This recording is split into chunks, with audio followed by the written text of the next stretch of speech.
I'm in Saratoga, Wyoming, just about an hour north of the Colorado border. This is one of those places where you really have to watch for deer crossing the road in the middle of town. I'll be heading up to Boulder today. Some of the roads might be closed, so we'll see if I can actually take the scenic route, or I'll have to go around. For those of you who are into old classic horror movies, stick around to the end of the episode. I got a surprise for you.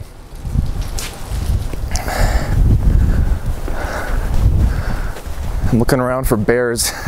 I don't know if it's a justified concern or not, but this trail doesn't go too deep in the woods, so I think I'm good. So I'm in Colorado, just outside of Boulder, hiking to Ozell Falls, Ozell. Beautiful Monday morning, not too crowded, a little chilly, but you know, we're in the Rockies.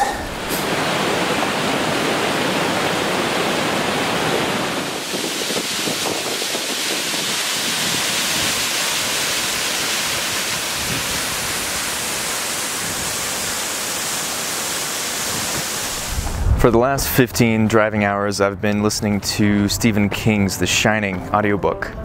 Reason being, one of my stops on this road trip just outside of Boulder, Colorado, the Stanley Hotel. For those of you who don't know, the Stanley Hotel was what inspired Stephen King to write about the Overlook Hotel in The Shining.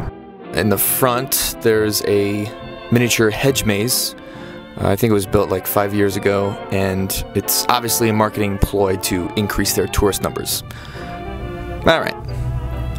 There's a little museum downstairs that goes over the history of the Stanley Hotel. Has some original art that depicts scenes from the movie. Posters downstairs advertising things like masquerade balls that they have every now and then, or murder mystery dinner theater. But one of the coolest things I actually learned was that another popular movie from the 90s. Yeah. So all in all, the hotel was pretty interesting. I didn't pay the $25 for the tour because I couldn't stick around long enough.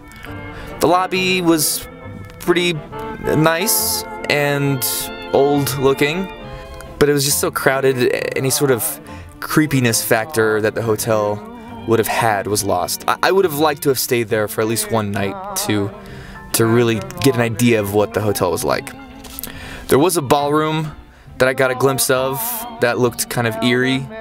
If you've seen the movie or read the book, that's where a lot of the craziness happens. So, interesting place, lots of people, lots of selfies. I've started to call this the Yosemite effect. But that's kind of what you have to get used to if you're doing a road trip specifically to see the sights.